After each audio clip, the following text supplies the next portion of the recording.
1/5/2024 குருப்பெயர்ச்சியினுடைய சிறப்பு பற்றியும் அதனுடைய 12 ராசிக்கு ஒரு அதிபதியா 12 ராசிக்குரிய பலனை பற்றியும் நற்பலனும் தீய பலன் பற்றி நேயர் பெருமக்களுக்கு தொகுத்து வழங்க உள்ளேன்.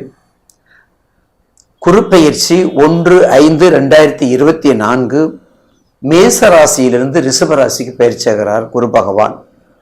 குரு பகவான் மட்டுமல்ல, நம்ம எல்லாம் வழி நடத்தக்கூடியவர், நமக்கு வளமையும் செழிப்பையும் கொடுக்கக்கூடியவர், வாழ்வு ஆதாரத்துக்கு அடிப்படையான நவக்கிரக கோள்கள் அவர்தான், அந்த சுப கோள்கள் அவர்தான். அப்படிப்பட்ட குரு பகவான் என்ற தட்சிணாமூர்த்தி சிவரூபத்தில் உள்ளவர். அவருடைய குருப்பெயர்ச்சி மேச ராசியிலிருந்து ரிஷப ராசிக்கு 1/5/2024 பயிற்சி ஆகிறார்.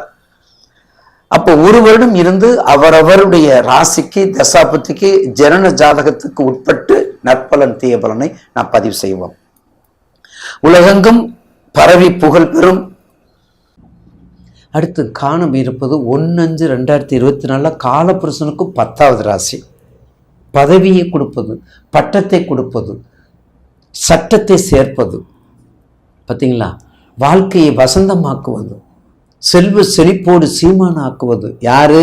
காலபுருஷனுக்கு 10 மகரம். காலபுருஷனுக்கு 10 உபயோகம் இல்லாத சொற்களை வாசம் இல்லாத பூக்கள், உபயோகம் இல்லாத சொற்கள் வாசம் இல்லாத பூக்கள் போன்றவை. அளவோடு பழகு, அளவோடு பழகு, அப்பதான் உனக்கு நல்லது, உனக்கு அழகு. கோபத்தை வெளிப்படுத்தாத மௌன குரு நீங்க தான்.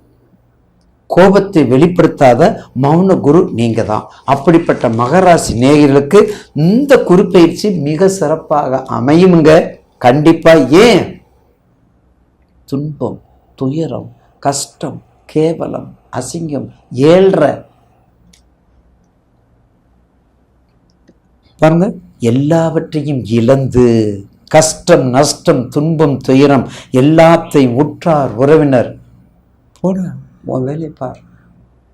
என்ன எங்கே போற? இப்போ வந்துடுவாங்க. உங்களை தேடி வரக்கூடிய நேரம் இப்போது, உங்களை நாடி வரக்கூடிய நேரம் இப்போது. தோற்றுனார், அதாவது தோற்றுவார், போற்றுவார், விலகி ஒதுங்கியவர் கூடுவார், ஓடியவர் சேருவார் என்பதெல்லாம் கண்டிப்பாக சனீஸ்வரனுடைய அருட்கடலே. வாழ்க்கையினுடைய நீதியையும் வாழ்க்கையுடைய நெறிமுறையையும் நமக்கு அச்சுறுத்தி நம் கண்ணாடி முன் காட்டப்படுவதுதான் 7.5 சனீஸ்வரர். அந்த 7.5 சனீஸ்வரர் மகர ராசிக்கு இப்போது பாதச்சனியாக இருக்கின்றார். பண்பட்டு உங்களை துன்பத்திலிருந்து துவட்டி எடுத்து ஒரு சிற்பியாக்கி கொண்டிருக்கின்றார். அதுதான் மகர ராசி. குரு உங்களுக்கு 9ஆம் பார்வையை பார்க்கின்றார். அப்போ 9ஆம் பார்வையை பார்க்கும் பொழுது உங்களுக்கு எப்படி இருக்கும்? 5, 7, 9 பாக்கியத்தையும் நல்ல செயலையும் ப்ராப்பர்ட்டியையும் பெரும் செல்வத்தையும் தகப்பனார் சொத்தையும் எல்லாத்தையும் கொடுக்கக்கூடிய நேரம் இந்த குருப்பெயர்ச்சி. சாதாரண பயிற்சி இல்லை, எல்லாத்தையும் கொடுக்கக்கூடிய நேரம் இந்த குருப்பெயர்ச்சி. அப்போ தங்கள் ராசிக்கு தங்களுக்கு வெற்றி நலனையும் தெய்வீக சிந்தனையும் தொடங்கும் நாள். திருமணம் ஆகாத மகராசிக்காரர்களுக்கு முதலில் திருமணம். குழந்தை பாக்கியம் இல்லாதவங்களுக்கு குழந்தை பாக்கியம். 10 வயசு 5 வருஷம் ஆயிடுச்சு, குழந்தை பாக்கியம். கண்டிப்பாக பாக்கியத்தை கொடுக்கக்கூடிய ஆண்டு மகர ராசி நேயர்களுக்கு.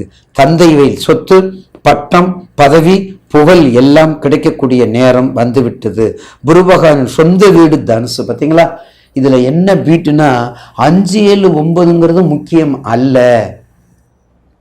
அந்த குரு பெயர்ச்சியினுடைய கதாநாயகனா இருக்கக்கூடிய தட்சிணாமூர்த்தியுடைய வீடு தனுசு வீடு. அப்ப தனுசு வீட்டுக்கு 2வது வீடா இருக்காரு, அதுதான் முக்கியம். தனுசு வீட்டுக்கு 2வது வீடா இருக்காரு. அப்ப தனுசு வீட்டுக்குன்னா அவருடைய வீட்டுக்கு 2வது இருக்கும்போது அவருக்கு பக்கத்தில் உள்ளவங்களை என்னைக்குமே பகைக்கக்கூடாது. இப்பெல்லாம் அப்பார்ட்மெண்ட்ல பக்கத்தில் இல்லை, எதிர்த்தாப்புல இருந்தால் கூட யாருன்னு தெரியாது. தண்டாயுதபாணி வீட சுந்தர வீடன்னு கேட்டால் இல்லைங்க யாருன்னு தெரியாதுன்றாங்க. அப்படிப்பட்ட காலம் இது, அப்படிப்பட்ட இந்த நேரம். அப்போ அவருடைய 9ஆம் உங்களுடைய ஸ்தான பலம், ஏற்கனவே உங்கள் பலமுறை ஸ்தான பலம் 9ஆம் பார்வை, சாரபலம் 9ஆம் பார்வை, குருபலம் 9ஆம் பார்வை, 9ஆம் இடத்தை 5ஆம் பார்வை, 9ஆம் இடத்தை 5ஆம் பார்வை. அப்பா சொத்து நீண்ட கால குருகுலம், நீண்ட நாள் சொத்து வழக்கில் உள்ளது, நிலத்தகராறு, இந்த மாதிரி ஐட்டம்லாம் வரக்கூடிய நேரம் மகர ராசிக்கு.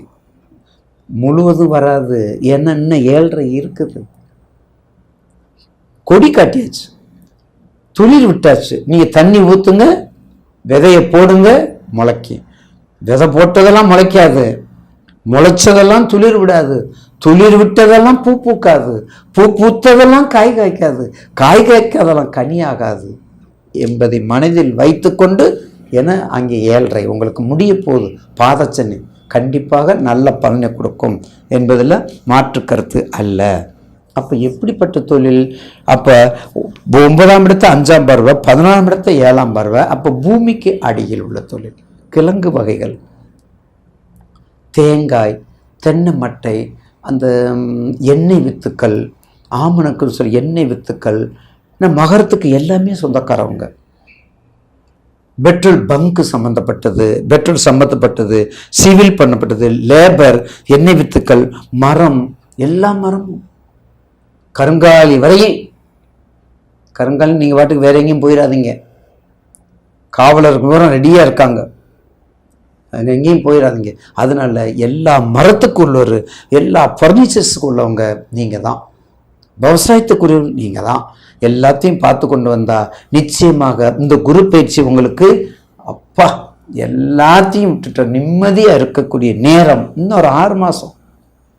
இப்போவே குருபலம் வந்துருச்சு, இப்போவே குருபலம் வந்துருச்சு. வந்தாலும் இன்னும் ஒரு 6 மாதத்துல அதிகம் முடிஞ்சு போயிடும். அப்போ வக்ர காலம் அடுத்து உங்களுக்கு வக்ரம். மகரத்துக்கு வக்ரம் 15:10 வருது. ஆனால் சனீஸ்வரனுடைய வீடு வக்ரம் பெறுவதோ குரு. அப்போ உங்களுக்கு நன்மையும் தீமையும் கலந்து கொடுக்கக்கூடிய நேரம், நன்மையும் தீமையும் கலந்து கொடுக்கக்கூடிய நேரமாக இருப்பதால் நிச்சயமாக கெடுதியை அதாவது நன்மை அதிகமாக வருது, கெடுதி குறையும். நன்மை அதிகமாக கிடைக்காது, அட்வான்டேஜ் அதிகமாக வராது, ஆனால் டிஸ்அட்வான்டேஜ் குறையும். பெனிஃபிட் இல்லாட்டி அதுக்கு ஒரே உதாரணம் என்ன, உதவி செய்யாட்டி உபத்திரம் பண்ண மாட்டேன் அப்படின்னு சொல்ல பார்த்தீங்களா, அதுதான். உதவி பண்ணட்டி உபத்திரம் பண்ண மாட்டேன்னு சொல்ல பார்த்தீங்களா, அதுதான் உங்களுக்கு. அப்போ நிச்சயமாக மகர ராசிக்கு இந்த ஆண்டு இந்த கண்டிப்பாக உங்களுக்கு ஒரு சிறப்பாக அமையும் என்பதில் மாற்று கருத்து அல்ல. அப்போ டிசம்பர் 1-5 உங்களுக்கு எப்படி இருக்கும் பாருங்க. ஜூன் மாதம் தடையெல்லாம் நீங்கி இனிமேல் வசந்த காலம் போதுமா? ஏன்னா 9ஆம் பார்வை பார்க்குற தடையெல்லாம் நீங்கி வசந்த காலம், கார்காலமும் வசந்த காலமும் உங்களை தேடி வரக்கூடிய நேரம். ஆகஸ்ட் இந்திய சுதந்திரம் அடைஞ்சதை மட்டுமல்ல, மகர ராசிக்காரங்களும் சுதந்திரத்துக்குள்ள போறீங்க. ஏன் 7.5 சுதந்திரத்துக்கு போறீங்க. அதனால தான் அதை நான் இண்டிகேட் பண்ணியிருக்கிறேன்.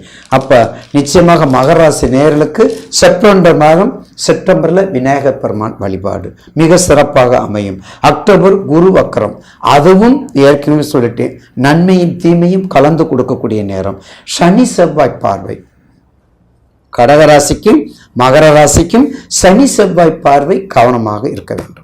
உங்களுக்கு பலமுறை நேயர் பெருமக்கள் சொல்லிட்டு வர்றேன், சனி செவ்வாய் பார்வை கவனமாக இருக்கணும். டிசம்பர் செவ்வாய் சுக்கிரன், காதல், திருமணம், டூயட்டு எல்லாம் போகலாம், என்ன வேணாலும் பண்ணிக்கலாம், சுபிட்சமாக இருப்பீங்க. ஆங்கில புத்தாண்டு எல்லா நாடும் எல்லா வீடும் சுபிட்சம் பெறும். ஆங்கிலம் பிப்ரவரி வக்கரம் முடியுது, மார்ச் பாஸ்ட் பிரம்மோற்சவம் எல்லாமே வழிபாடு. ஏப்ரல் தமிழ் புத்தாண்டு மிக செழிப்பாக கொடுக்கக்கூடிய ஆண்டாக மாறும்.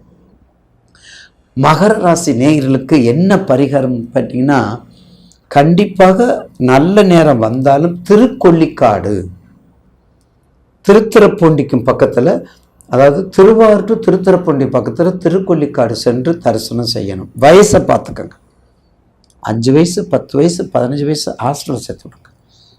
20 வயசு 22 வயசு கல்யாணம் ஆகலையா, அவங்களுக்கு திருக்கொள்ளிக்காடு போங்க. பொங்கு சனி திருக்கொள்ளிக்காடு கண்டிப்பாக போங்க. தேனி குச்சனர் போங்க. மதுரை பக்கத்தில் சோழவந்தான் படித்துற சனீஸ்வரனை வழிபடுங்க. இப்படியெல்லாம் செஞ்சு வந்தீங்கன்னா கண்டிப்பாக விநாயகர் வழிபாடும் ஆஞ்சநேயர் வழிபாடு, திருவானைக்கோவில் இருக்கக்கூடிய சனீஸ்வரர், குடும்ப சமேதராக இருக்கக்கூடிய சனீஸ்வரர் சுவாதி நட்சத்திரம் அன்றைக்கு சென்று தரிசனம் செய்தால் சுபிட்சத்தை கொடுக்கும், மங்களத்தை கொடுக்கும், வெற்றியை கொடுக்கும், தடையை நீக்கும் என்பது மாற்று கருத்து அல்ல. 60% மகர ராசிக்கு 60% என்பதை தாங்கள் நினைவில் வைத்துக் கொள்ளுங்கள்.